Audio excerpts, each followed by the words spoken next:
I want you to slowly walk to the waterfall. Right? And as we're walking to the waterfall, just notice your sensory. What do you see? What do you hear? Can you touch anything? Right? And as you're entering into the waterfall, let the water just wash you from the head all the way down to your feet. Your back, your arms, your legs. Nice, cool. And just be. And you're seeing the rock, beautiful rock, deep rock in the ground. And just be. That foundation. Nice deep breath in. Nice deep breath out. The breeze is blowing. The birds are chirping. The sun is beaming. The water is nice and cool and collected. Just be. We're washing, we're cleansing. From your head, the water's all the way going all the way down to the earth. Your shoulders, your arm, the trunk of your body, your legs, your feet, down into the earth. Nice and warm and comfortable. Just breathing in and out. The wave of the water, the rock of the water.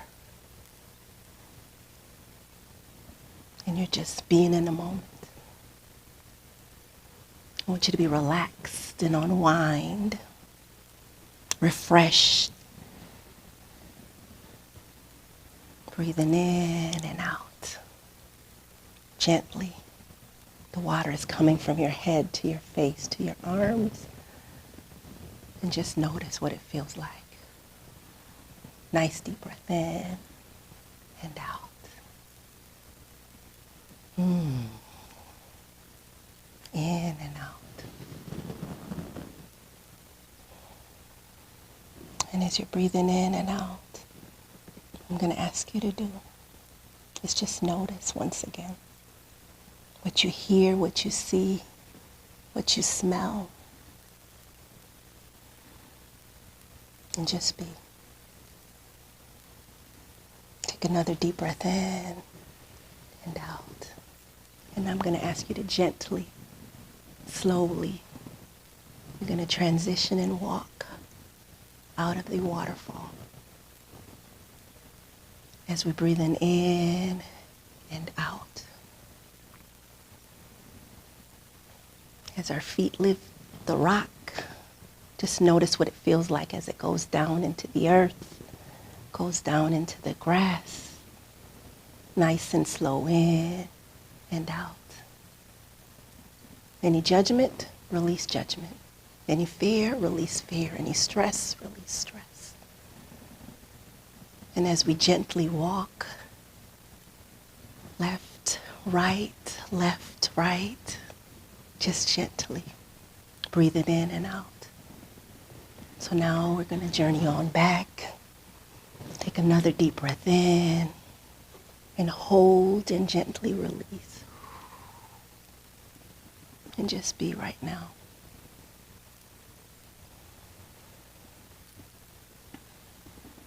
I'm going to ask you to gently come back.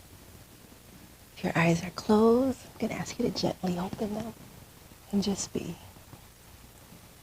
in the present, in the here, in the now. Nice deep breath in and exhale.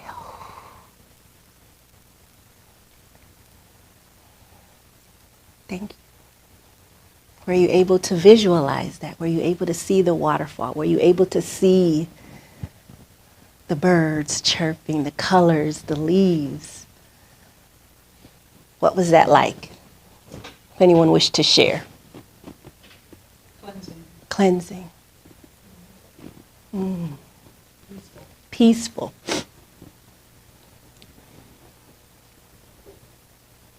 Cleansing, peaceful.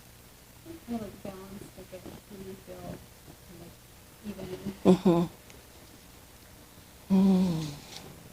Okay. Thank you for sharing. And so, as we continue the journey, right? Our rocks that's in front of us, what we chose to pick up, as the water flowed out as peace. I'm going to ask us to just notice, right? And so as we're going to begin to talk about radical acceptance, some things might come up, some things might be evoked, right? Some memories might come up. And so I'm going to ask you to do is to ground yourself, right? And what I mean by grounding is I want you to notice what your behind feels like in your chair. If you have a table in front of you, I want you to just touch the table. If your feet are on the ground, I want you to just push your feet in, right? If you can just wiggle your toes to ground yourself, to remind yourself that you're in a safe place, that we are here in the present, right? And say, that does not work. I have a mint that's on your table. Put a mint in your mouth. And that might also help to ground you as well, right? And you might say, oh my God, that might not work. I want you just to take a nice deep breath in, cleansing breath in, and exhale out. Okay. Any questions so far? Doable? Yes, yes, yes, yes. All right, so everyone needs a rock, right? Once again, a rock could be a people, person, or thing, right? And then how that person or thing show up for us and what it does for us, right? And so what I'm going to do is I'm going to introduce Satisha Kidd, right? Satisha Kidd-Grijialiva, right? And so she is a licensed clinical social worker. She is a licensed chemical dependency counselor. She is also has her MBA degree. She is the owner of Options Unlimited training, all about empowerment, all about training the therapist, all about knowledge and wisdom and confidence. And so she has been in the profession over 15 years, right? And so she comes from a place of person-centered, all about high quality, tailored towards the uniqueness of the individuals that she serves, right? And so she has great clinical skills, and she's going to be taking us into our journey of radical acceptance, right? And what does radical acceptance mean? She's going to give us some tools, some tips, and some tricks, so when we walk out of here, we're going to be well equipped, well informed to be able to radically accept whatever is coming our way, right? So Satisha.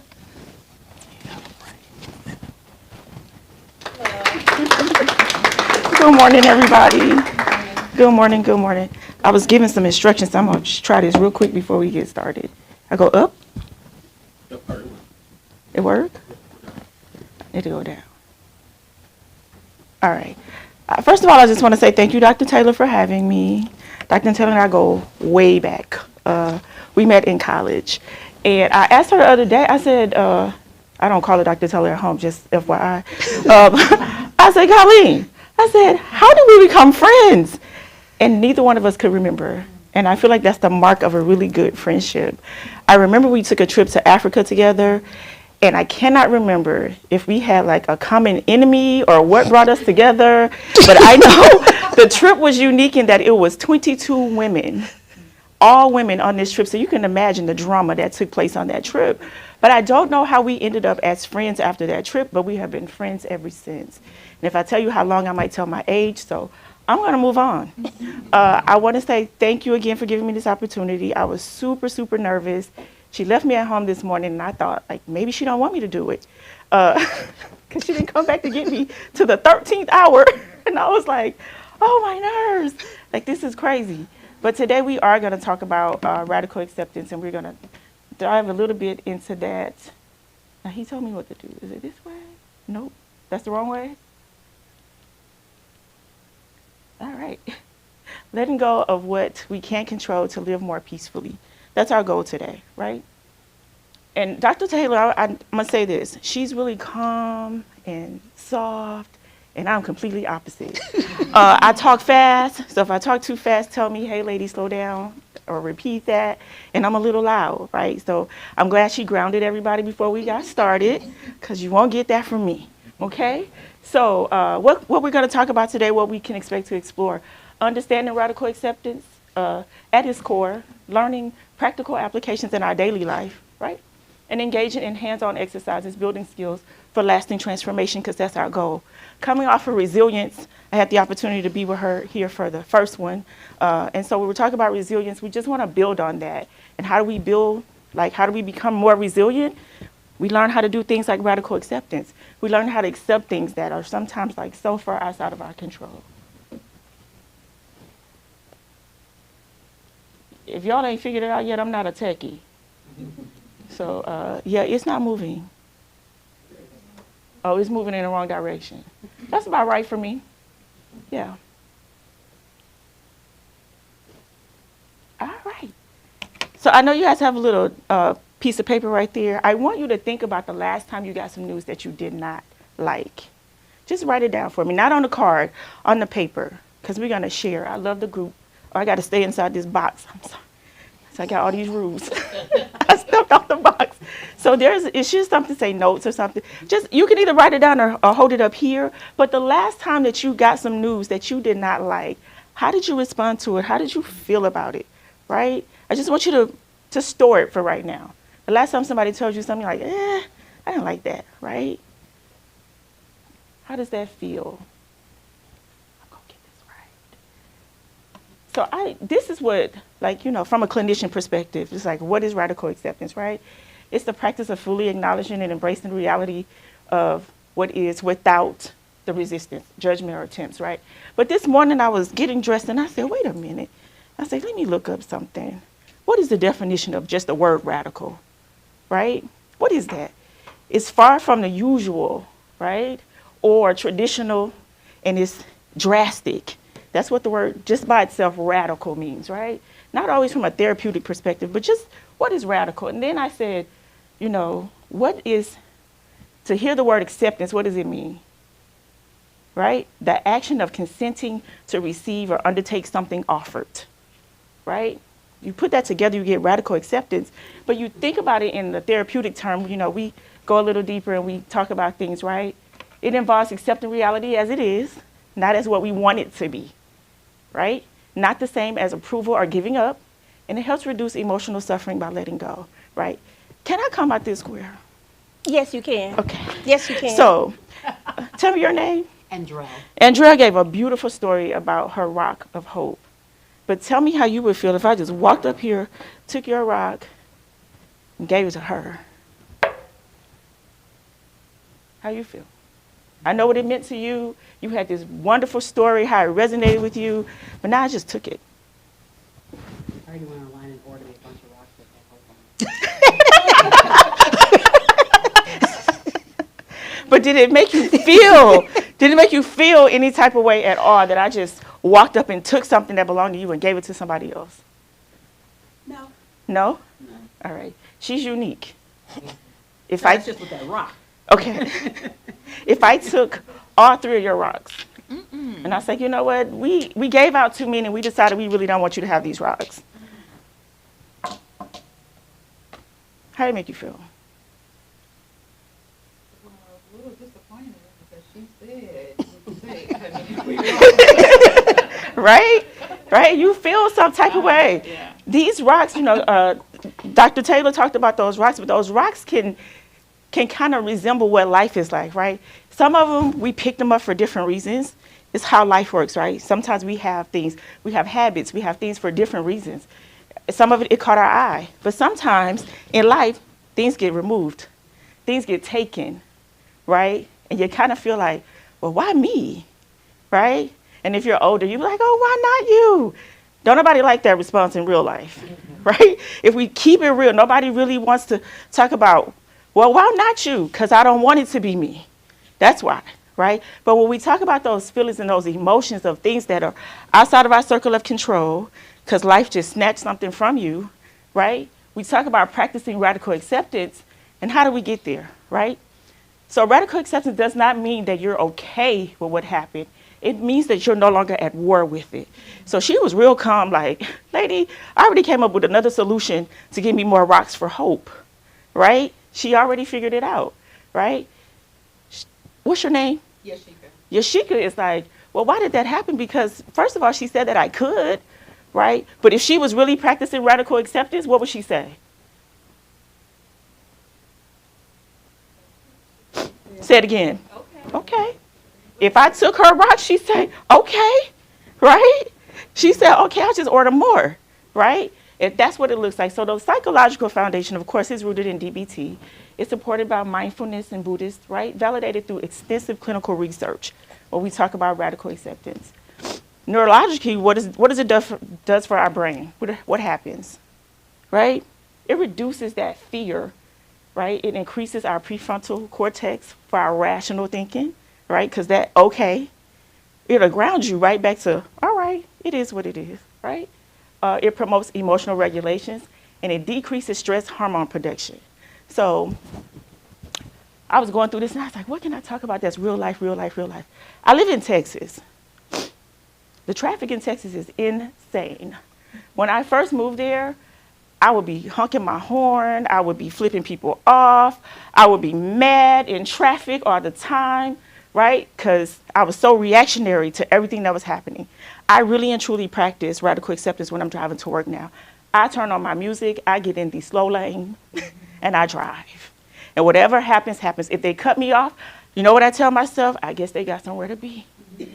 I guess they didn't leave on time, right? I'm not honking my horn. I'm not finna fight with you, right? And it helps my brain. So by the time I get to work, I'm not already at my highest level of festivity or on 10, right? Because I'm like, I'm just gonna, and I just taught my son how to drive. And the one thing I used to say to him, and I had to do it for myself, you can't drive somebody else's car, or they can't drive your car. Because he get a little panicky because, you know, student driver, making all kind of mistakes, people honking the horn, he getting frustrated. I'm like, they can't drive your car, just stay focused on you. And it's the same way with life.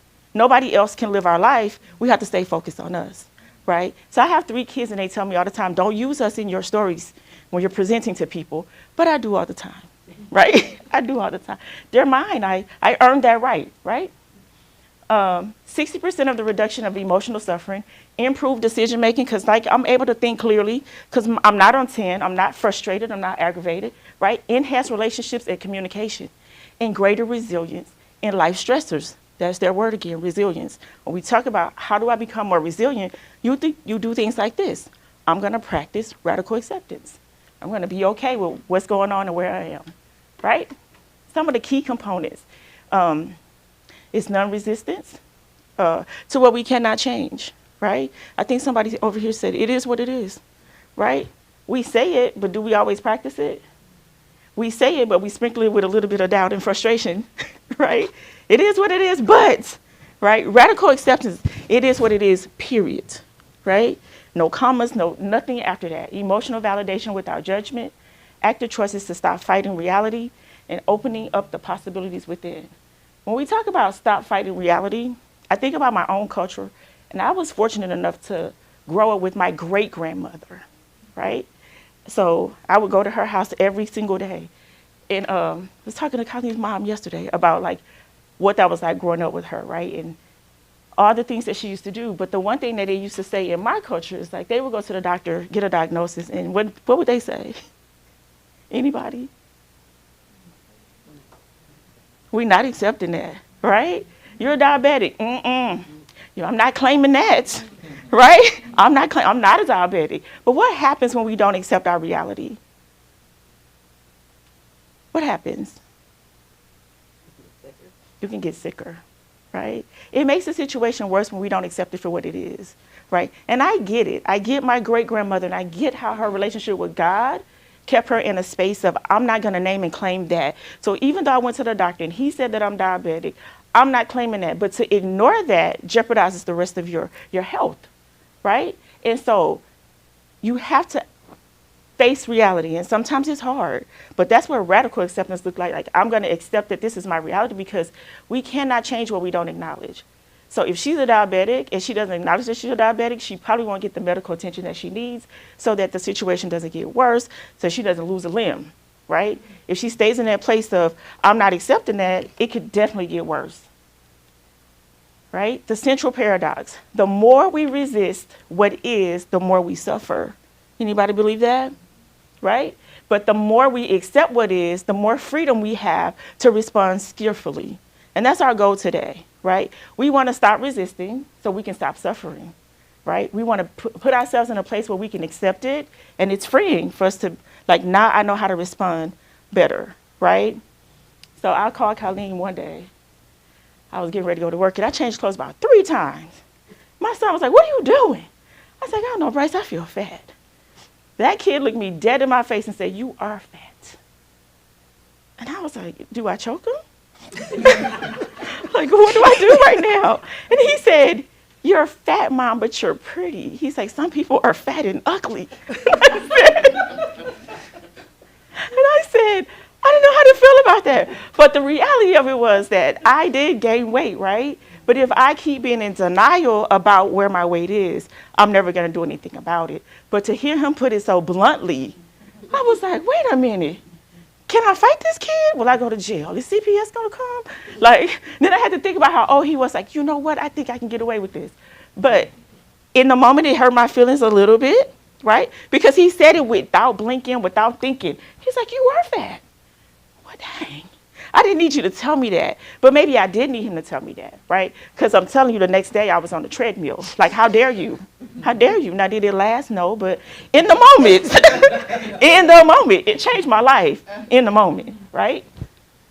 Right? Fighting reality creates increased emotional pain, mental exhaustion, relationship conflicts, missed opportunities, and chronic stress and anxiety. Anybody can relate to that, right? Anybody want to share? Give me an example.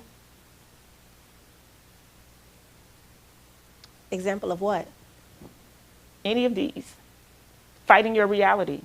Did it cause you more pain? Was it mentally exhausting?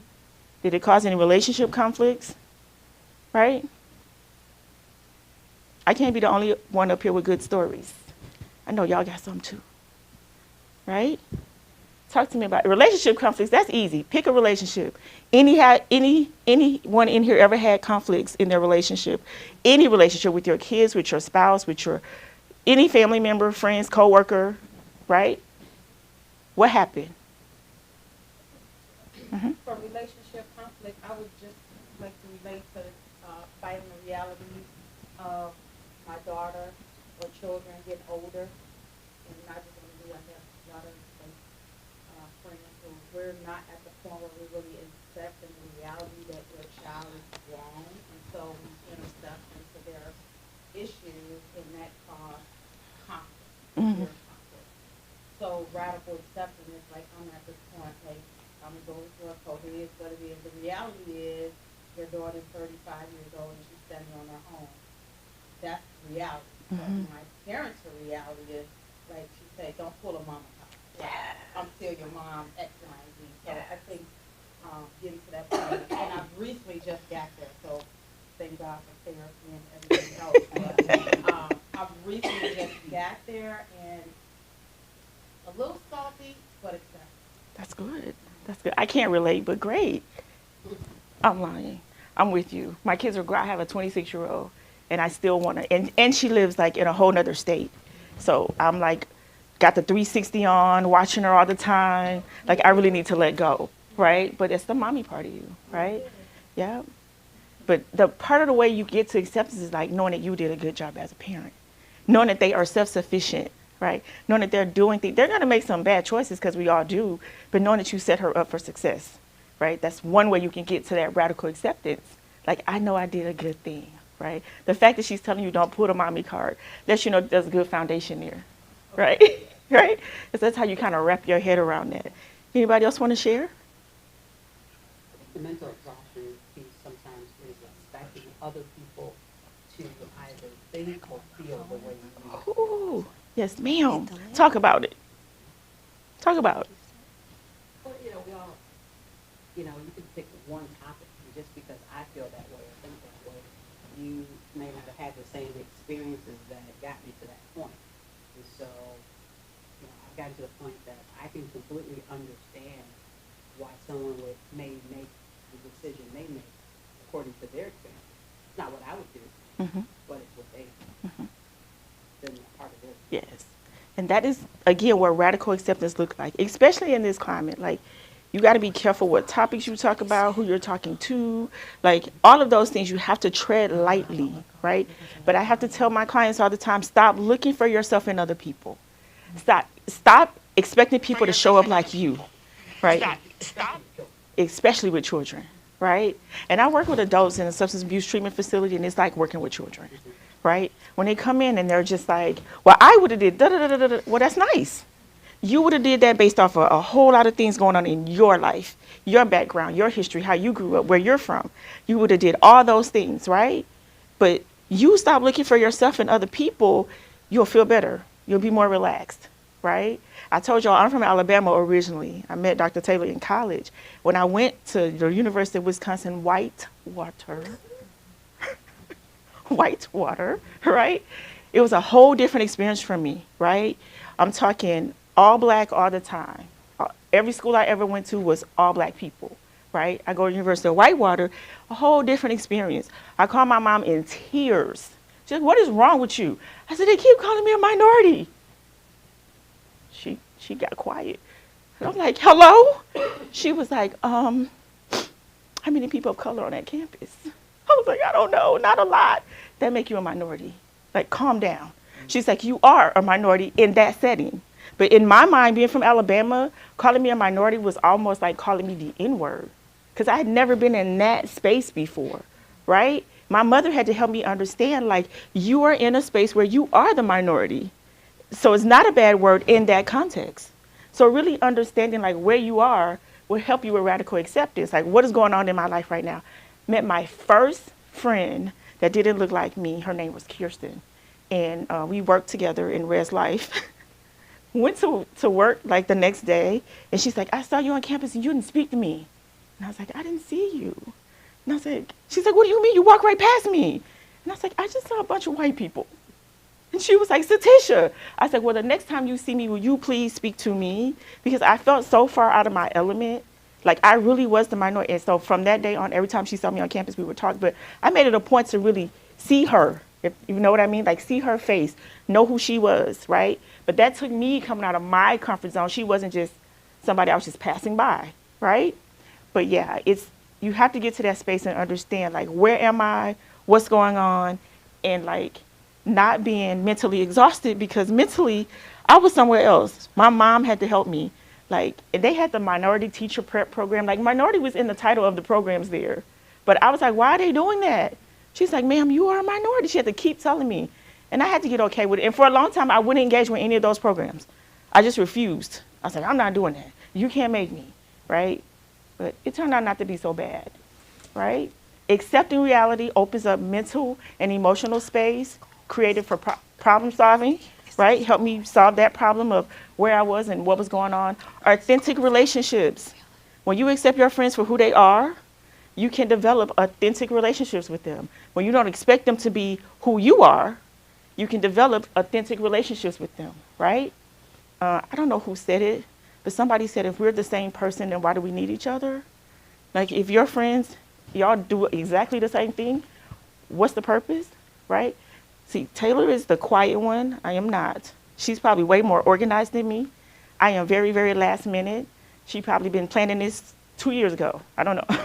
Inner peace and calm, and opportunity for wise action, right? I'm gonna say this about Dr. Taylor, though. She's the only person in my of my friends who I can start a trip with and we actually see it through.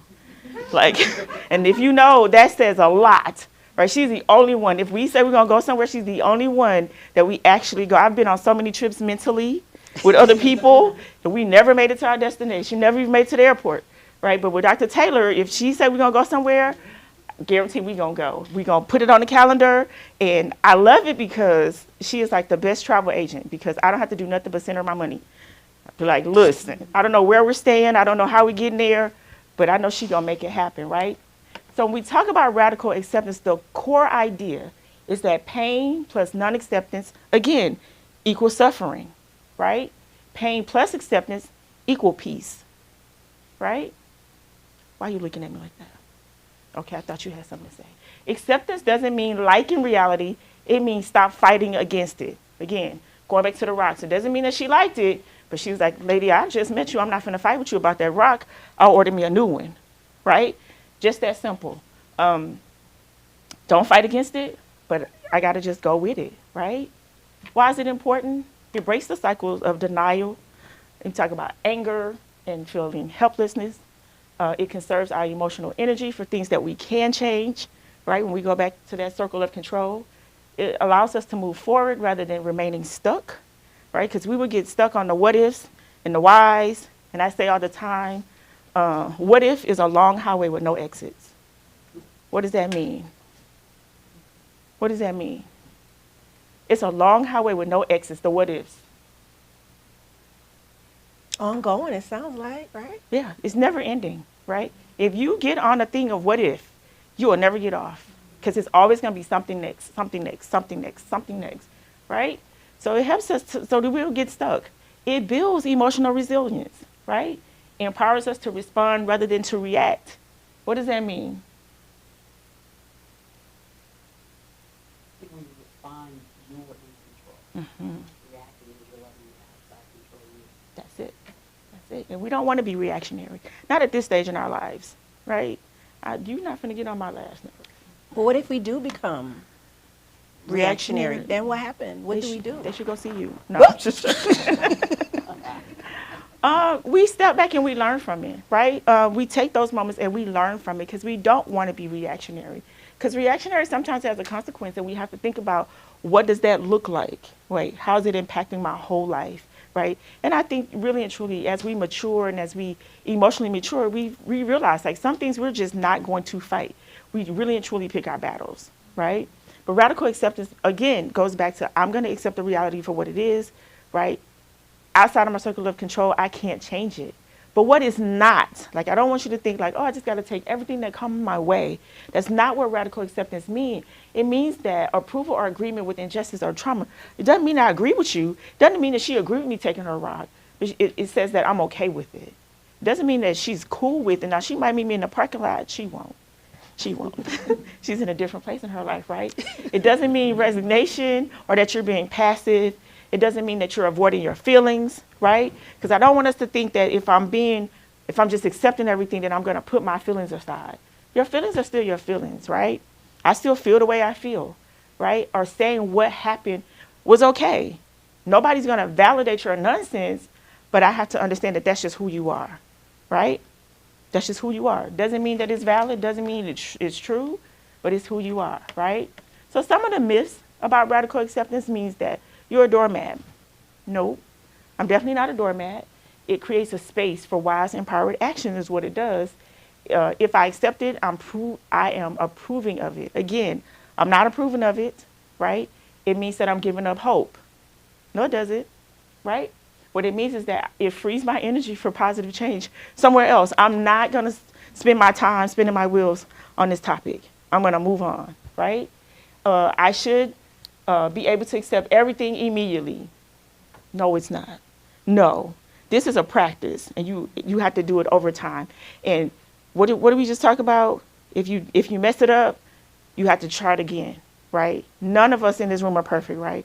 Do we radically accept everything all the time? No, because if you catch me at Walmart on the wrong day, I want to talk to the manager, right? Because why do we have 13 lanes and none of them are open, right? I'm not practicing radical acceptance, right? I'm frustrated, right? And so really understanding what that means, but it is a practice and we have to keep practicing it over and over again. Like some days won't all be good, like it just won't happen. Radical acceptance is passive. Again, it doesn't make us passive, right? We're not being passive at all. We're actually like setting a good foundation to what we need, right? These are just some times to practice it. You really should practice it all the time, right? But these are just some things during the grief or loss, facing, because again, grief and loss, like to be in denial, right? That's part of the grieving process, right? To be in denial. But at some point we have to be in a place of acceptance that that person is gone. That thing is gone, our pet, whatever it is, the grief and the loss of that, we have to get to that space. Facing health diagnosis, right? A lot of times we go to the doctor, we don't want to hear what they're talking about. I don't want to hear that, right? Imagine somebody telling you you got 3 weeks to live, right? You could pretend like that didn't happen, right? But at some point, we have to get to a space where I accept that. Breakup or divorce, right? Again, I can't relate. I don't know what they're talking about. Who want to talk about that? I'm kidding.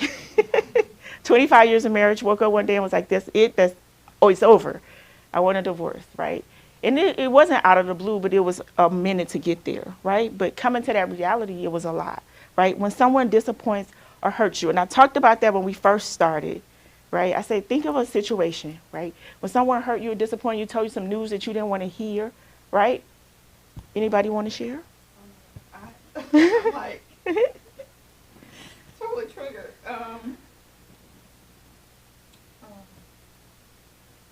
Taylor, clean it.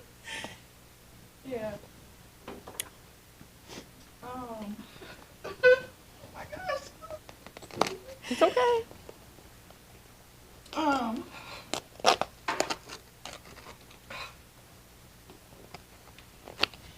So, and I'm just gonna be honest because I evidently need to release it. So, I grew up without my dad, and he would come to town. He lived in another state. He would come to town, and it was never to see me. It was always someone died or someone sick. And so he would see me, come pick me up for a few hours, drop me off, and say, I'll come see you before I go. And he never did. So I was left waiting for him to come back. So years and years and years and years and years of that. So I graduated from college in 2020.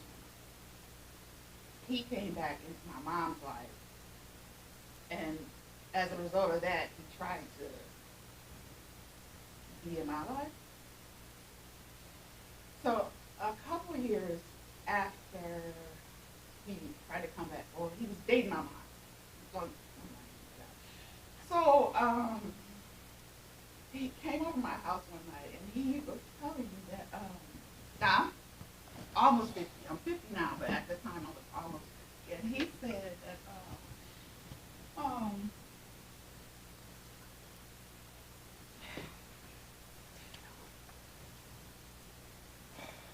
he said, I never, the dates just didn't add up. It just didn't add up. Your mom was pregnant with you, it just didn't add up.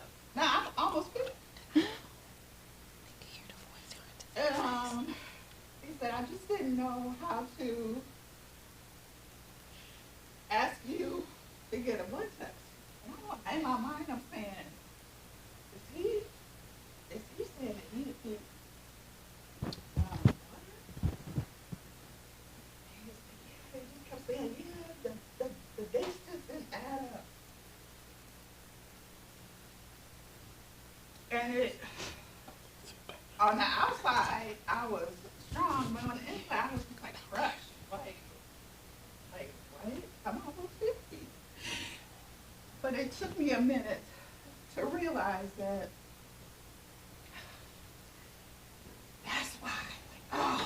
that's why he didn't want to come see me. That's why he didn't never want to spend time with me. That's why, he just left me on unread. And I was okay with that. I was able to stand up and tell him, you know what, you wasn't quit. Now that you done told me I done got released, I'm free, but I think on the inside I'm still like the feelings are still there. I'm like, I think I'm still hurt.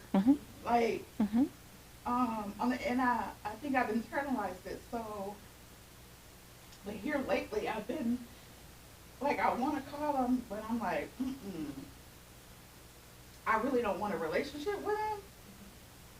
I don't want to cuss him out. Maybe I do want to cuss him out. I don't know. But I just feel like that I had accepted the fact that, that's why, I finally got the truth as to why he did me like that. But now I'm on the other side of that, and I'm realizing, sitting here, that I need to get rid of it because it's still, Mhm. I'm still affected by it, Mhm. you know. So, pardon me. I tried to ground myself as much as No. I could, but Thank you for sharing. Thank you for sharing. And that's that. I really just want to cry. It's okay, I and it's. really want to cry. But you can. Go ahead. Thank you. Thank you. Let it out.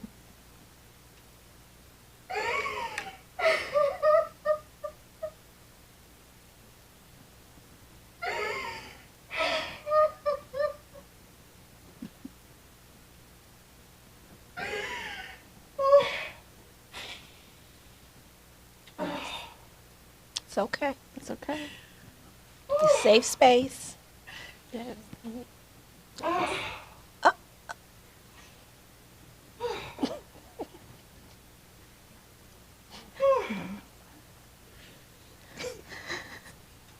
Okay. Thank you. Thank you for sharing. How many therapists in the room? I love it. They all knew what that meant. Let her process it, right? Again, it is a process, right? And that's what radical acceptance looks like. We have to start facing our reality in dealing with situations outside of our control, right? And being okay with those situations. But that's what the process looks like. It's not always easy. It's not always comfortable, right? And it's a journey to get there. And thank you so much for sharing. I appreciate it. And the truth doesn't take away the pain. That's right. Right? So when we talk about radical acceptance and we look at the stages, right? She just shared with us that awareness is the first one, right? Just being aware, recognizing what you're fighting against, identifying the signs of resistance in your body and your mind, right? Noticing judgment, thoughts, and emotions, right? What does that look like, right? So really being able to identify. Clearly stating what is real and true, validating your emotions in the situation, and distinguishing between the facts and interpretations, right? And we just had the opportunity to experience that together as she went through that experience, right? She was able to kind of walk through, you know, what's real and what's true and make it make sense for her, right? And how she got there, right? And that's what it looks like, guys. And then stage 3 is allowing, right? Letting go of the struggle against reality, right? Being able to, again, this perfect timing, and I appreciate her for sharing with us, but that's her reality, and like understanding, like it made so much sense now why he wouldn't come around, right? Letting go of the struggle against the reality, breathing space around difficult emotions, right? And practicing non-resistance in body and mind, right? And she's having her release right now. She's letting it go, right? And coming to that space. Stage 4, responding from a place of acceptance, making choices aligned with your values and taking effective action where change is possible, right? Those are the 4 stages of radical acceptance, and that's how we get there. And again, it's to me, in my mind, it's almost like when we talk about grief and the stages of grief, right? And how we can go up and down on that scale, I feel like this is the same way. We can kind of go up and down on this, right? We can be in a place of awareness and then want to go to a place of action, or get all the way to a place of action and then go back to denial all over again, right? So when we're talking about the stages of radical acceptance, it can be like it's forever changing, right? Just because we get to the action, right, doesn't mean that we'll stay there, especially depending on if it's a certain person or what the situation is, right? Some situations are easier to let go than others, right? I was going to do this, but we're going to skip it. Don't tell on me. Dr. Taylor not in here, right? We're going to take a quick break, guys. If you haven't already, enjoy some refreshments.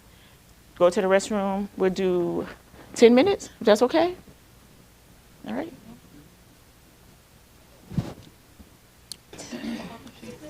Thank you guys for joining us again. I hope you enjoyed the break. Encourage people to get some snacks and to eat, right? Don't be shy. We want to just keep it moving and move right into the mental, the body, right? And the mind connection with radical acceptance. And what does that mean for my mind and my body?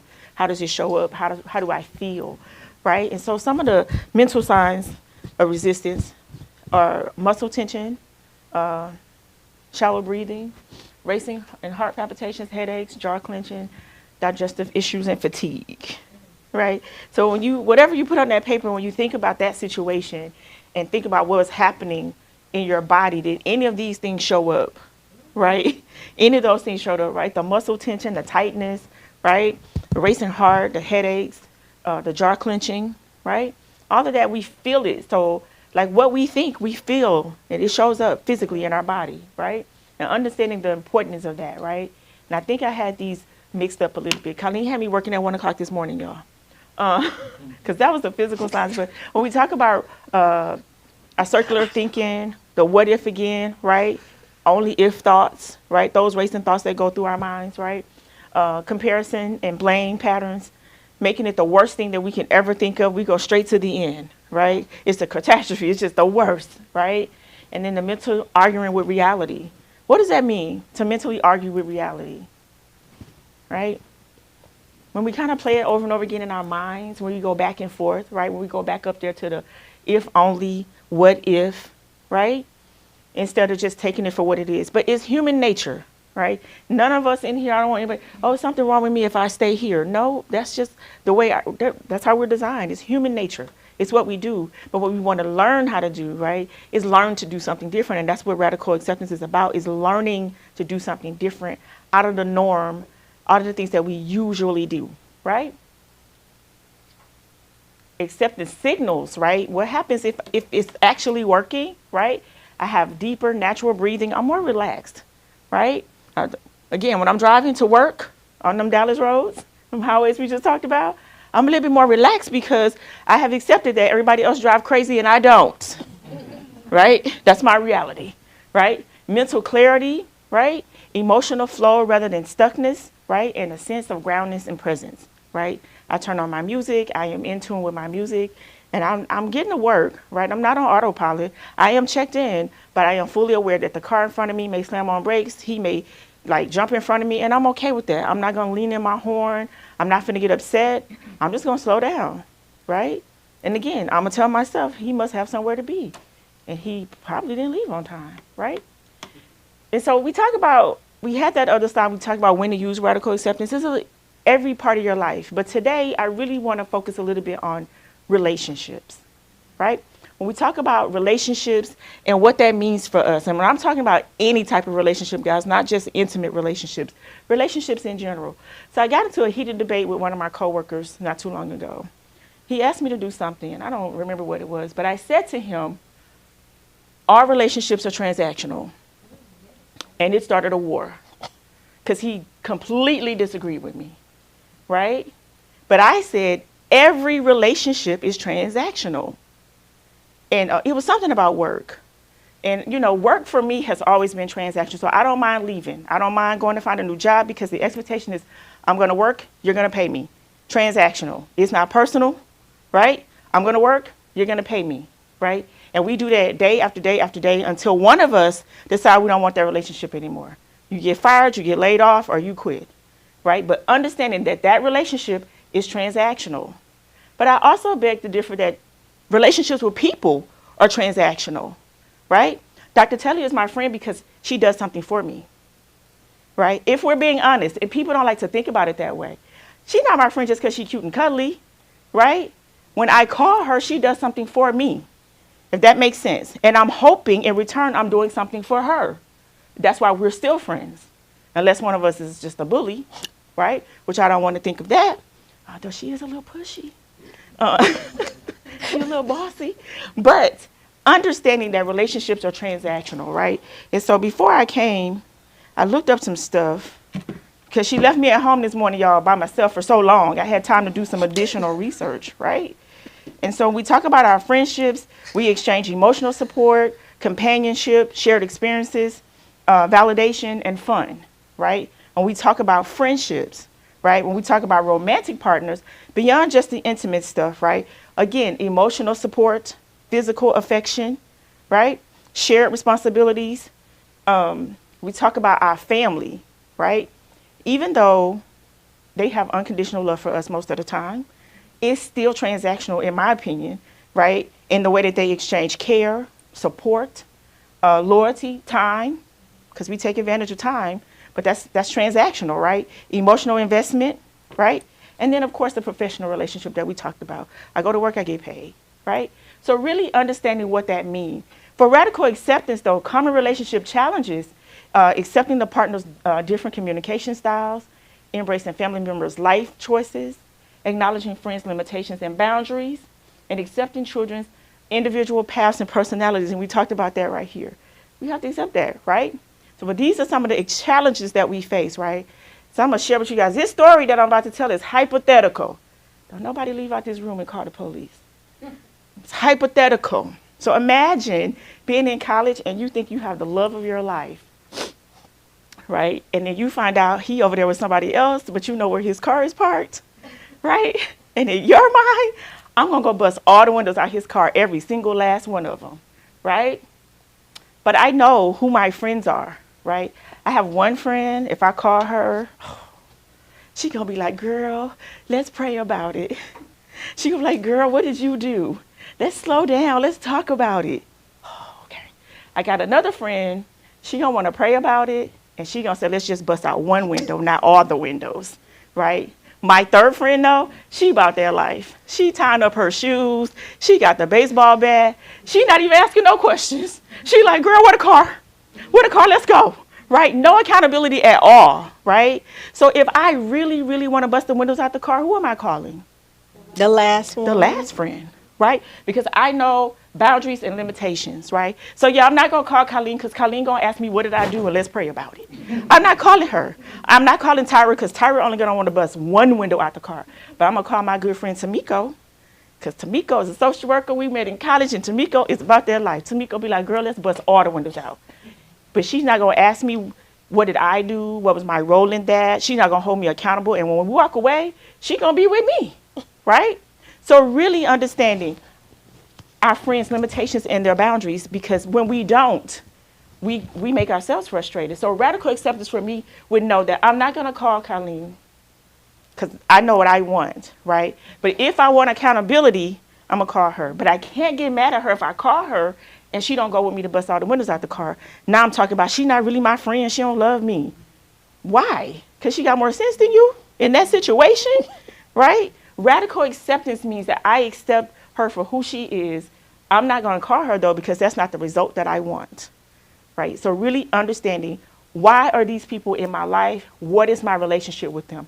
I love my mother. I hope she doesn't see this. But if I ever want marital advice, I'm not calling my mom. My mom's go-to is leave them. It's no in-between for her. It's no the first time, break up with them. You don't need that, right? So if I want some advice on, oh my God, my relationship, I'm not calling my mama because she doesn't have the capabilities to give me what I need based off of who she is. And I have to be okay with that if I'm understanding that my relationship with my mother is transactional and I accept her for who she is. Does that make sense? Right. Okay. So if you want to do some dirt, don't call Dr. Taylor. Radical acceptance in relationships means listening without trying to fix or change the person. Because how many of us in here do that, if we're just being honest, right? Honoring others' autonomy and decisions, which is sometimes really hard, especially if you're talking about parents and kids, because we don't want them to make the same mistakes that we made. And we practice that, especially the therapists in this room. We believe firmly that some life lessons don't have to be relearned. So we want to save people, right? But for some people, they have to learn the lesson on their own. And radical acceptance means you standing still while they watch it, even though you know what the end result is going to be. Because you lived it, and I know how this story is going to end. But part of your brain is like, I want to save them. Radical acceptance means I got to let them fall. I got to let it happen, right? My 19-year-old right now can't figure out what he want to do with his life. He wanted to take a gap year. I rolled my eyes, and I said yes. He took a gap year. He applied for a whole bunch of schools. He didn't get into any of them because he was so ambitious. But the GPA did not support what he was trying to do, right? And so now he's in this space and like, I really want to push him. But radical acceptance means I have to stand still and let him figure it out on his own, right? Because he has to make some decisions, right? Releasing expectations and the shoulds. What does that mean? To me, that's a big one, right? When we talk about relationships, how many of us have given unsolicited advice to people that we are in relationship with? You should do this. You should do that, right? Radical acceptance means I let go of the shoulds, right? And we just listen. I release the shoulds, right? Not going to tell you what to do. Focus on your own responses and choices, right? Sometimes when I'm talking to people at work and I'm asking them questions, I preface it by saying, asking for understanding. Because I don't want people to think that I'm trying to tell them what to do or change their mind. But when I get to asking too many questions, people get a little defensive. And I say, I'm asking for understanding because I want to set the tone. I'm not questioning your choices. I'm trying to understand them so that I can get to radical acceptance. Because in my mind right now, what you're saying makes no sense. But I'm not judging. I'm trying to understand, right? And that's what radical acceptance looks like. Practicing unconditional positive regard, right? I'm just going to be positive through this situation, right? Don't mean that I agree with it, but I'm trying to understand it, right? What are the benefits? What are the benefits if we actually went through our relationships practicing radical acceptance? We'll have a deeper intimacy and connection because, again, I feel heard, I feel validated, right? And that's important to the other person that we're in this transaction with, right? It reduces conflict and power struggles, right? Can radical acceptance sometimes seem condescending? If we're being honest. You're talking to somebody, like, yep, you're right. Right? It can seem condescending because you surrender, especially if they're used to you fighting. Then all of a sudden you show up practicing radical acceptance. They may not know how to take you initially. What you mean we're not finna go back and forth? What you mean you're in agreement with what I just said? Right? So really understanding what that practice looks like is so we teach people how to treat us. So when we start showing up different, their responses may be different. Right? So really understanding that. More authentic relationships. Right? I take you for who you are. It's who you are, right? I don't want to talk about politics or today's climate, but all of the things, right? When you're at, there's some things you just don't want to talk about in a mixed group, right? But really understanding, like, radical acceptance means that I am standing next to somebody who we oppose everything, but I'm okay with that because that's what they believe. Does that make sense? That's where radical acceptance is. I'm not going to argue with you. I roll with Jesus. Jesus is my homie, right? But if you are an atheist, we're not going to argue, right? I'm going to accept you for who you are, right? That is what radical acceptance. Yeah, I'm not going to be frustrated, aggravated, and probably we're not reduced to struggles and the conflict and the power struggle because I accept you for who you are. That's what you believe, and I'm okay with that, right? Greater personal freedom within relationships, right? And this little quote down here says, pain will happen, but suffering is optional. Read that again. Say it Pain again. will happen, but suffering is optional. Right? Radical acceptance doesn't eliminate the pain, but it reduces the additional suffering that comes from fighting the reality. Right? Think about a relationship, friendship, relationship, family member, and y'all going back and forth, right? They say some stuff, you say some stuff, right? It's painful. They make some choices. You don't like their choices. It's painful, right? But once you stop fighting, that's the choice that they made. Once you put yourself in a place of, that's where they are and I'm okay with that, your stress decreases, right? That's their reality and you have to face it. Like, that's how they want to live and you have to be okay with that, right? And so as we were moving through this, what time is it? You guys have the little index cards in front of you. I want you guys to make a radical acceptance affirmation card, right? Just think of anything that's positive in a situation. And these are some examples. This moment is enough. I accept what I cannot change. Fighting reality brings suffering.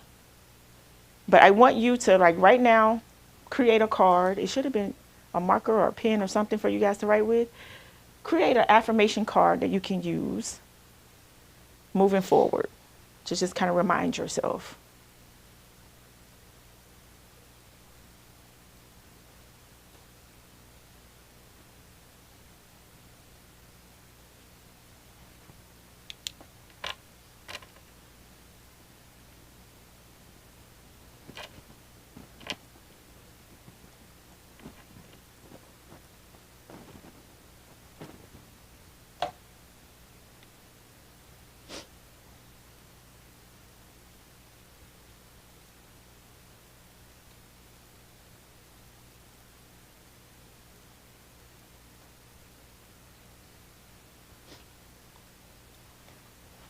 Everybody thought of something?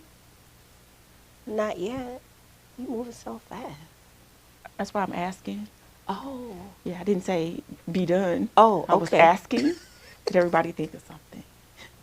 I wasn't rushing. Thank you. Just checking. Okay. Okay. Told y'all she bossy.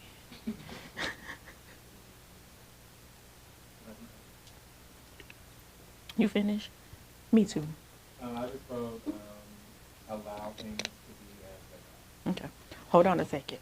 Everybody else finished? People still thinking? All right. Y'all got 2 minutes. No, I'm just joking. Y'all don't even got 2 minutes.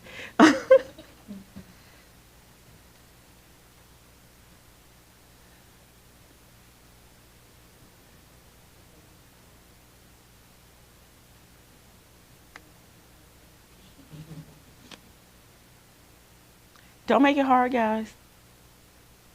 Don't overthink it. Keep it simple.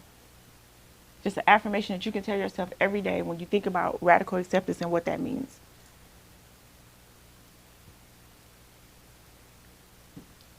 Everybody got one? I want you to take your card. You still thinking? Exactly. Well, Colleen, the rest of the group is finished. Oh. So you and your sorority sister over there holding up progress. How you gonna put me out there like that? I'm just saying, no, take your time. Take your time.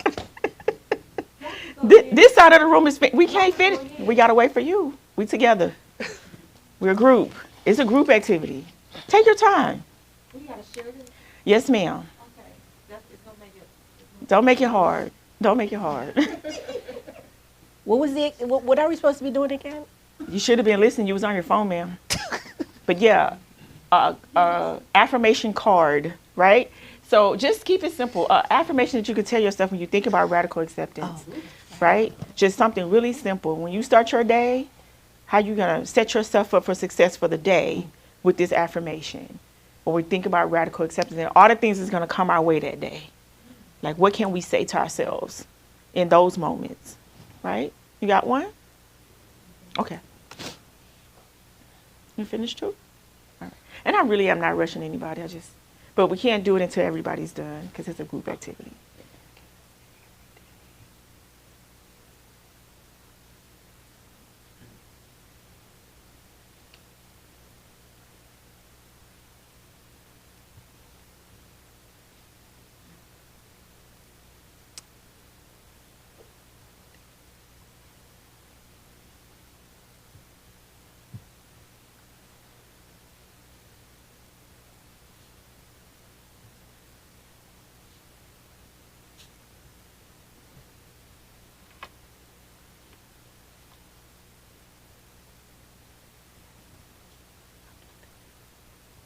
And make it legible, guys.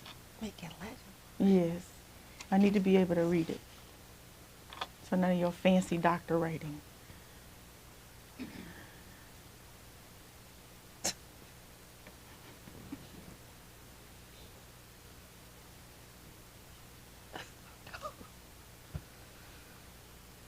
I'm gonna act like a teacher up here. The rest of the group want to know. That's my friend. Okay. Bossy.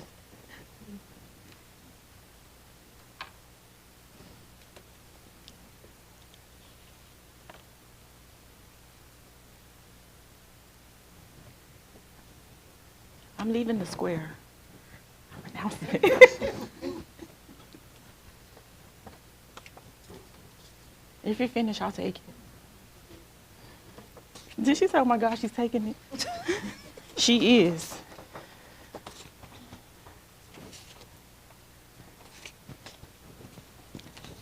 Oh, some of y'all don't listen.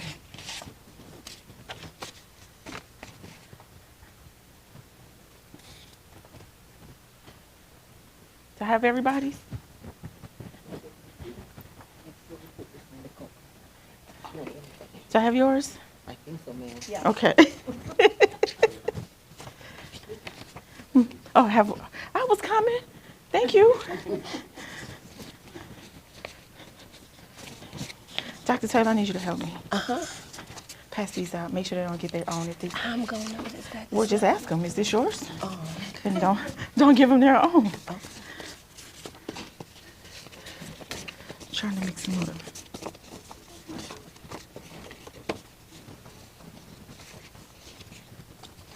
That's not yours, is it? Is this yours? That's not yours, is it? Not yours? No. All right. Not yours. I know that's not yours. Not yours? Not yours, right? Okay.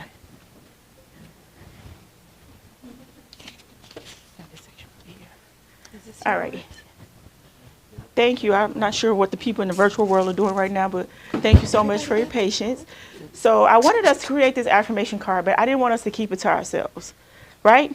So what I want us to do is I want us to read the card that we have, and then I want the person that wrote it to tell us why they wrote it. Does that make sense?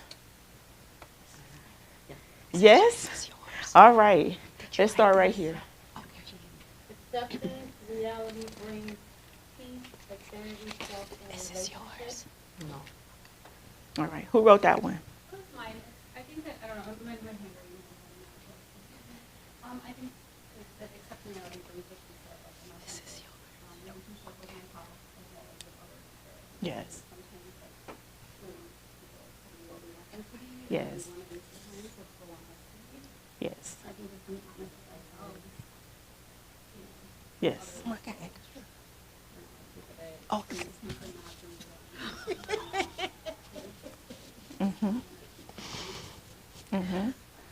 Yes. Thank you so much. Accept what I cannot change. Don't react. Look for the positive. All right. Who wrote that one? Talk to me about why that resonated with you. I'm sorry. Why did that speak to you? Accept what I cannot change. Yeah, when my husband has dementia, this is Mhm. Mhm. Yes. Yes. Radical acceptance as a practice. That's what it looks like. Dr. Taylor, yes, ma'am. what's your card say? Oh, okay. It says radical acceptance affirmation. Not everyone is going to agree, and that's okay.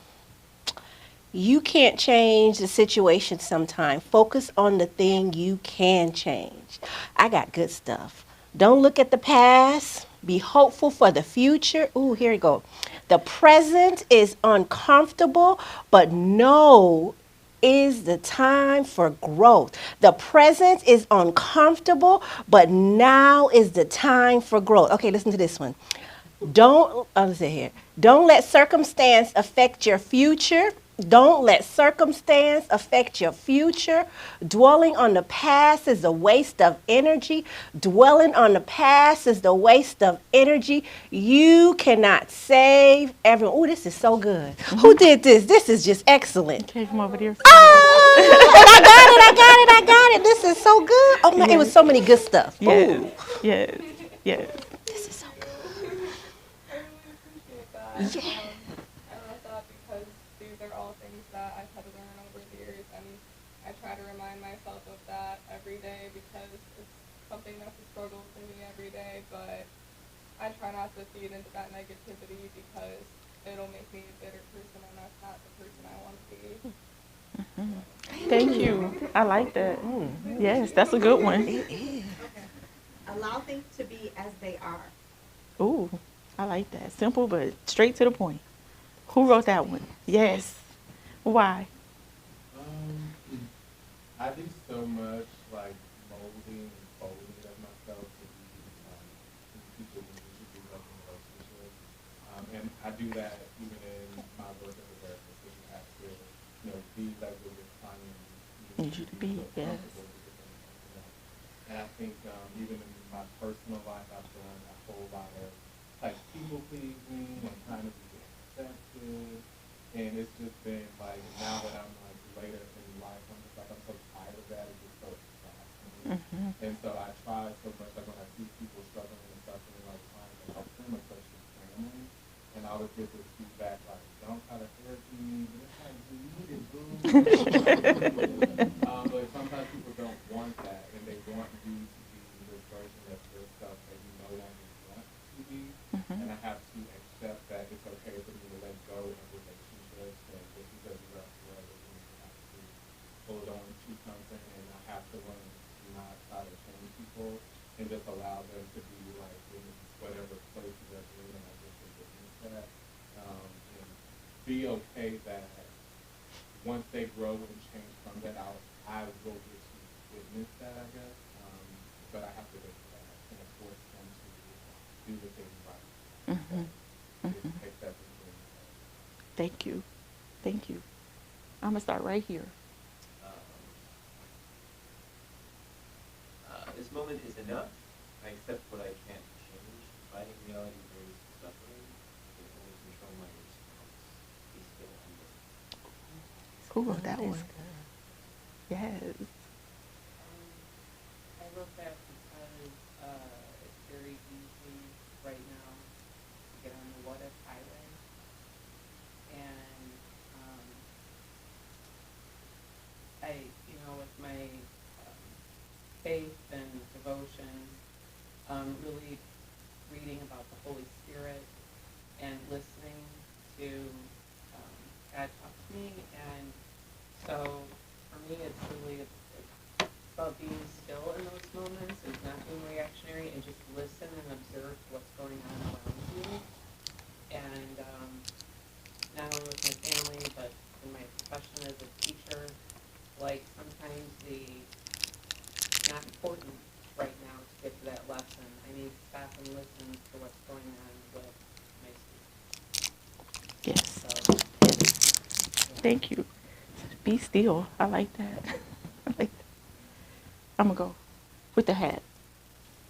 Read your card for me. Mm-hmm. Go with the flow. I can't waste time on things that only time will tell. Who wrote that one?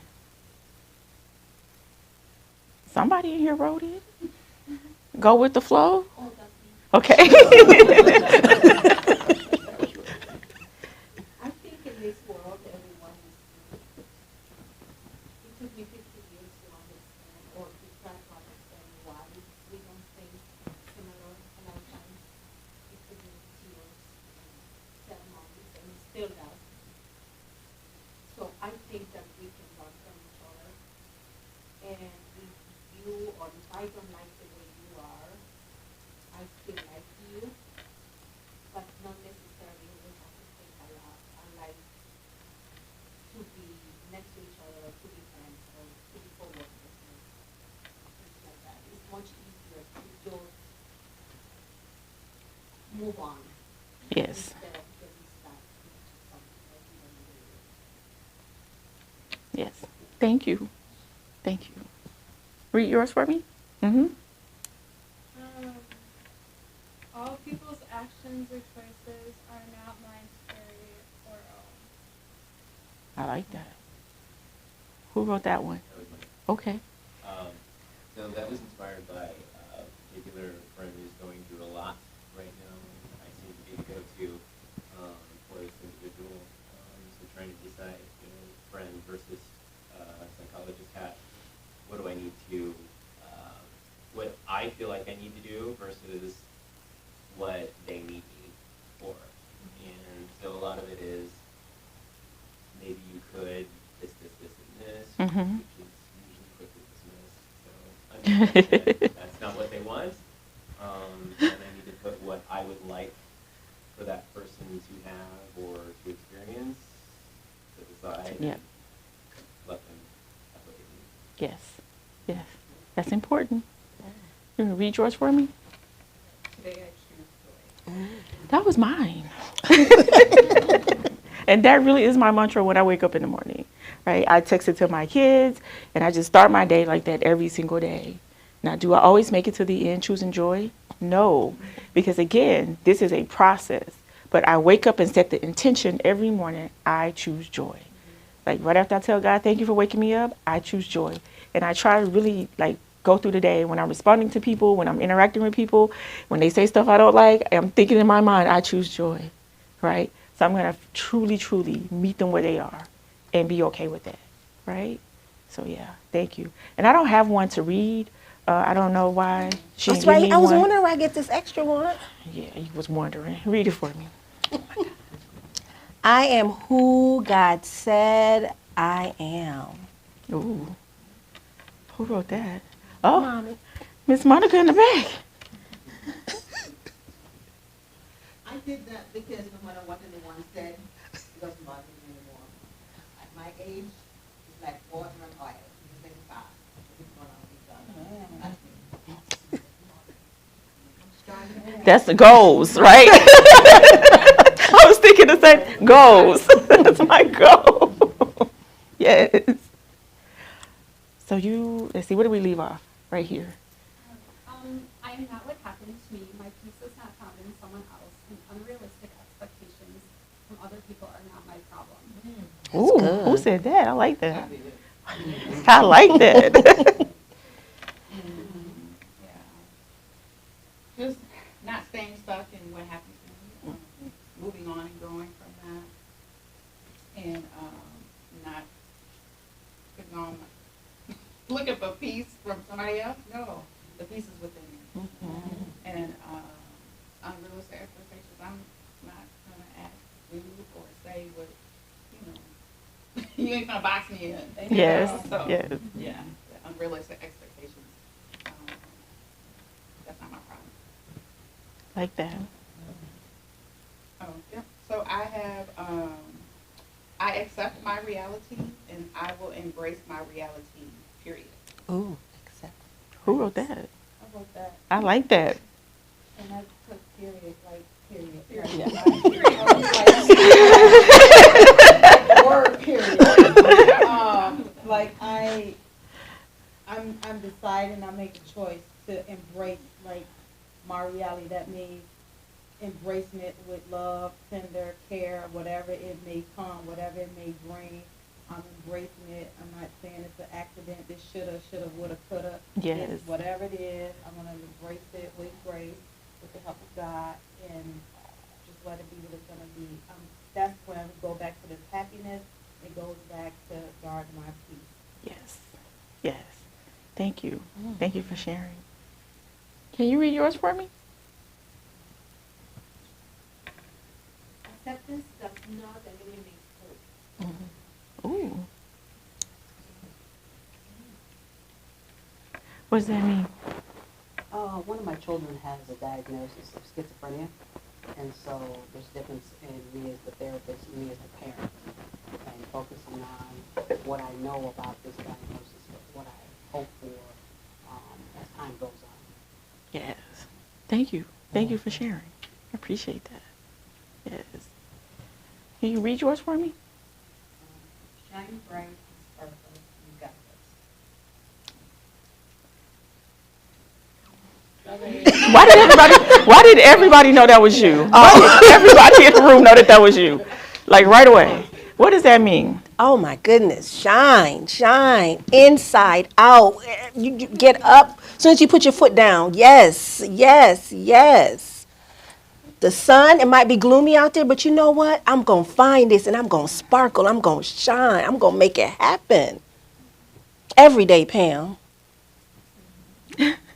Even through your husband with dementia, we're going to find something to sparkle and let it shine. Yes. Yes. All right. Miss Monica. Accepting what I cannot change. This moment is enough. Fighting reality brings suffering. That was mine. Okay.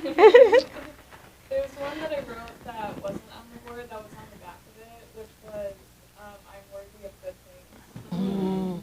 Good. I look at the back. I'm sorry. Yes. It's okay. I'm worthy of good things. Yes. It's okay. I kind of didn't understand at first, so I was just going along what was on the board, but Got as it. soon as I kind of peeked over other people's, I'm like, wait, we're doing our own individual one. Yes. I just, I came up with I'm worthy of good things because I think we as people need to accept that we are worthy of good things and that we're all so sacred and beautiful and special in our own ways that is so deserving of that. yes. So, Yes. Thank you guys so much for sharing. And I wanted us to like share with each other and take something away from each other So you were able to write your affirmation. So I know it's up here for you, so you'll remember it. But to inspire someone else with your affirmation. So when you get home, put it somewhere, and if you just, having that moment, remember, right, and read that affirmation to yourself, right? And change your mindset, like prepare your day and shift your mindset with that thought, like I am worthy, period. Like this is what it's going to be, period. I choose joy. Like take it and make it your own, right? Knowing that we shared that amongst each other, right? I think this exercise is good too, just to remind us as therapists and clinician professionals in the room that there's a separate you inside of that, and I think I heard it more than once, and I hear it like throughout, my conversation with other colleagues, how we separate the two.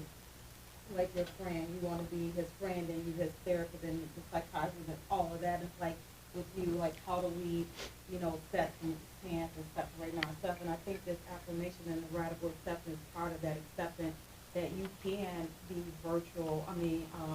Have a variety of selves in oneself, and then just knowing where to lay those out, which takes more practice. Yes, practice. And that's what we're talking about here. It's a practice, right? And we have to keep practicing. Yes, sir. I don't have my card. I'm so sorry. Will you read it for me? Yeah, somebody wrote this word. I'm sorry. It's written radical and acceptance activation. I am responsible for my actions, my emotions, my responses, my consequences, my growth, my limitations. I tell myself who I am. That is That's good. good. Who wrote that? And you just gonna let us be silent? Like you took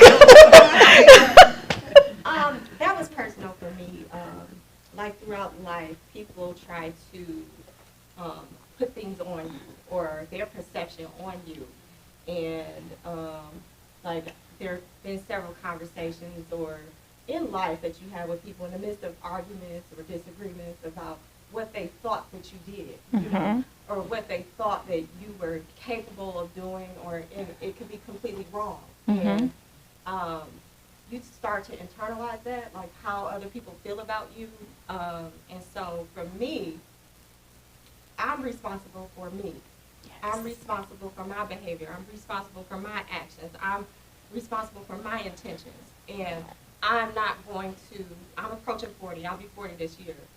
After 40, I'm no longer allowing people to tell me who I am, And so you can't tell me what you thought that I did, or you can't tell me what you thought, because it affects me. And I'm no longer accepting that. And so I have to be my authentic self. So at that point, I'm making a decision. I am responsible for me. I'm responsible for how I react. I'm responsible for the consequences. I'm responsible for my relationships and what I choose to accept and what I choose not to accept. And so that's the card. Thank you so much for sharing. Yes. And I hope that everybody got a card that really and truly resonates with them. It's almost like those rocks that we talked about upstairs. So I hope the card that you got, because I don't think anything happens by chance. I think it always happens on purpose, right? That's part of my radical acceptance too, like really understand I think everything happens on purpose, right?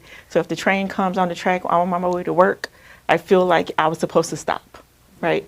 And that's how you just change your mindset, and it has you in a place of peace. So I hope that the cards resonated with you guys in some way. And so you're going to keep your card, don't give it back to the owner. It's now yours, right?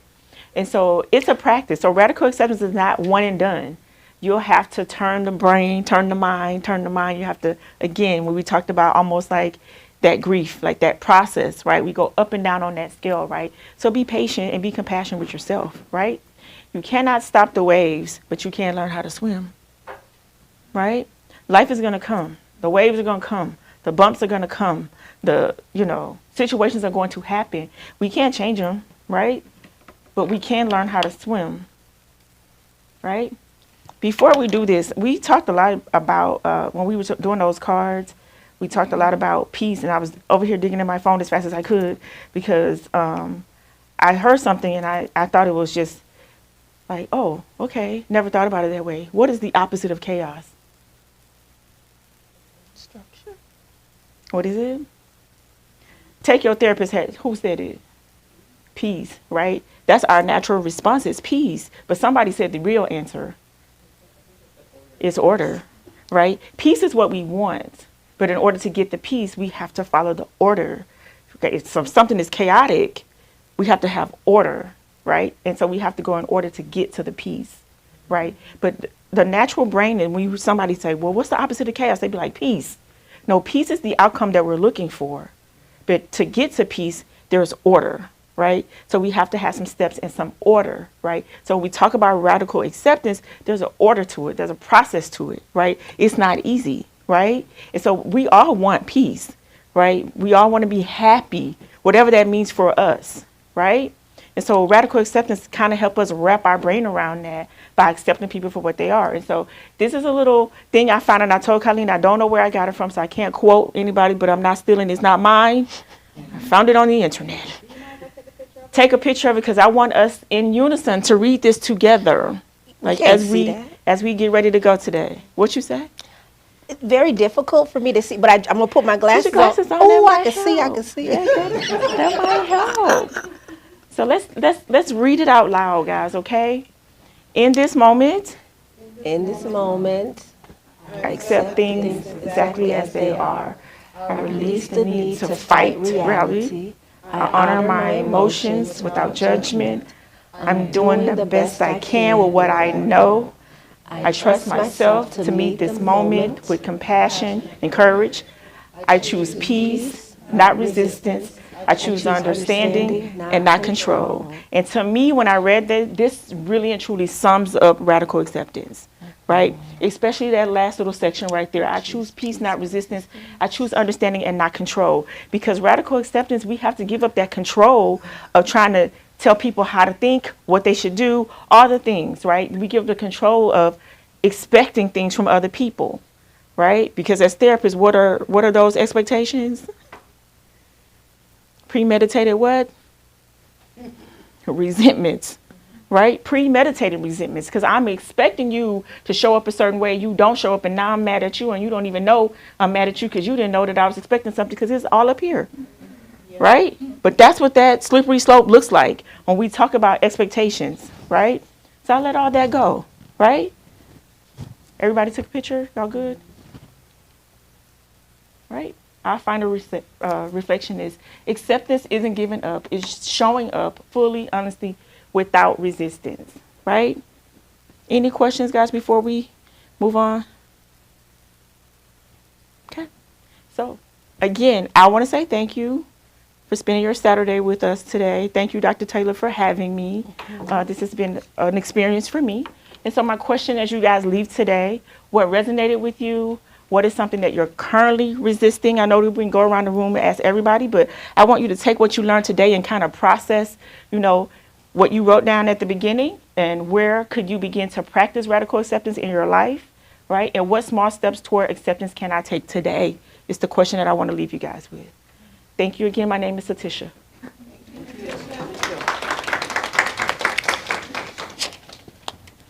A few minutes just for you. Few minutes just for me. Yeah. Thank you. Ooh, how you feeling? How you feeling? How you feeling? Okay.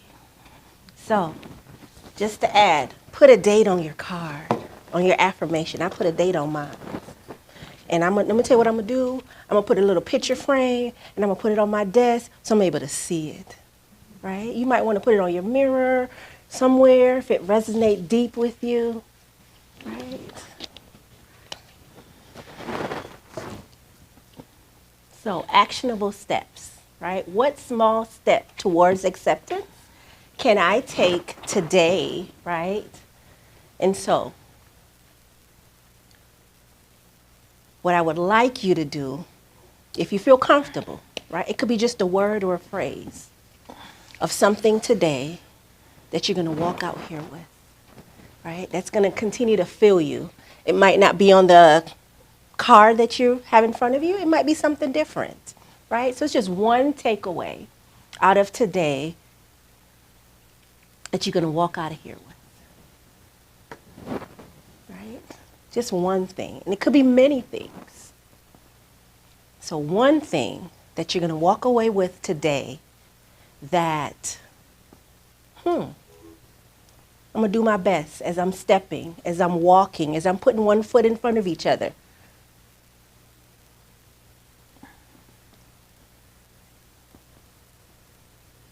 Just one thing. Okay, go ahead. Go to. Yes, ma'am. All right. The first one is just a reminder and a conscious awareness of relationships are transactional. And being aware of what I'm giving out and what I'm getting in. Okay. For the output. Okay. Instead of just being in. Okay. Intentionally looking for those ideas. And the second one is just the stages and how to navigate up and down the stages of the radical acceptance, I guess. Yeah. Okay. Stages. Awareness, acknowledging, allowing, and then the action, understanding the process. Anyone else feels comfortable in sharing? One or two things as I walk out. So what Juliana just shared, like it really resonates with me because it really is like a bit of a conflict I'm having with my sister every time. Is that I do recognize that relationships are transactional and that I'm not getting as much as I am putting into like a relationship, and it's learning to accept that and being okay with walking away and not feeling the guilt or shame or not being the best brother that I can be or like the relationship. I will be taking that away and accepting It is what it is. Wonderful. Really in these relationships, we just give and give and give, Yes. you know, and we're not giving back. I always use this, you know, analogy in therapy. Look at your cup. Is your cup half full or half empty? And if it's half empty, it's because you're giving output and you're not getting input. If it's half full, then you're giving it just an everlasting flow. Goes out, comes in, goes out, comes in. And that's kind of how I want to look at my life. I want to be everlasting, ever flowing in and out rather than just half full. Ever flowing. I love it. Reciprocal, right? Constant flow. Anyone else choose to share? One thing, two things. Okay. Mine actually, I was listening to the video from the last one, and something that really stood out to me. Sorry, No. Was, I think, correct me if I'm wrong, but it was something was said that like your body knows before your mind. And I think that was really profound to me. Maybe as simple and obvious as to other people. Like I feel like I've struggled with that. Like I haven't like really realized that, and now I'm trying to like make myself more aware of like wow, like, how like physically I've been feeling and how that feels. Definitely. Wonderful. Thank you so much. Thank you for watching the video. Where's the resilient video? How can we tune into that one? Just a recap. Oh, for sure. Just go ahead, go to www.WithU Counseling Group on YouTube, and it is there for you, ma'am. Like, share, subscribe. Like, share, subscribe. Like, share, subscribe. Like, share, subscribe. Wonderful nuggets are in there. Definitely. Anyone else have something they'll like to what their small steps as they're taking away today? Yes. I like that they said pain will happen, but suffering is optional. I like that on the slideshow. So to note like that, stop using your trauma and depression as an excuse. You're choosing to keep yourself there every time you do that. Because not saying that it's wrong that it didn't happen, or like not taking away from what happened to you and what you've went through, but if you just keep telling yourself like, oh well, I can't do that because of this, or I feel like this, so I'm not going to do that today, you're only hindering your future. You're only hindering yourself from achieving things today. Oh, beautiful, beautiful, beautiful, beautiful, beautiful. Anyone else choose to share? So as we wrap up today, I thank you for your time. I thank you for your commitment. I thank you for participating. I thank you for sharing. I thank you for this connection for today, right? And so before we leave, I'm going to ask you just to get recentered again, right? Some heavy stuff was shared. right? And so it was a safe space, and I appreciate that, and I thank you. So if you feel comfortable, your eyes could be open, your eyes could be closed, whatever feels safe, whatever feels comfortable for you. I'm going to ask you to take a nice, slow, deep breath in. I'm going to hold it and release it. Nice deep breath in, hold, and release. Another deep breath in, hold it, and just notice. Notice your shoulders, your spine, your arms, your jaw, your face, and release. And just naturally breathe in and out. Naturally breathe in and out. May you continue to be strengthened today. May you continue to walk in purpose. May you be free from inner danger and outer danger. May you be balanced as we're breathing in and out. May you be filled with joy and peace this day.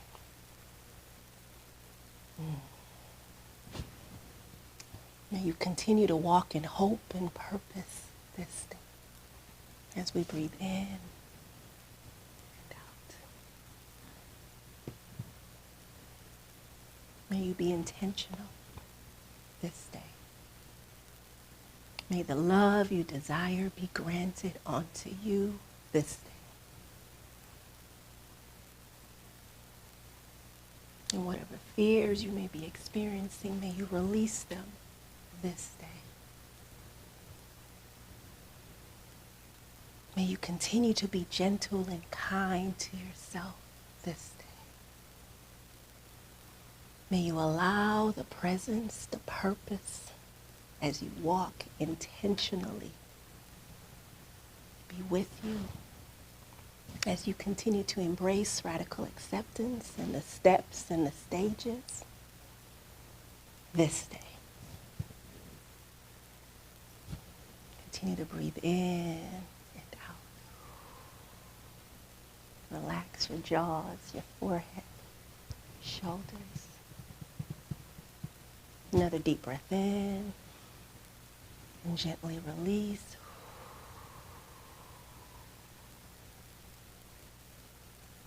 If your eyes are closed,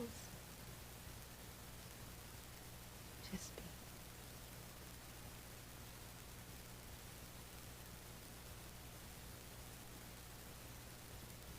Another deep breath in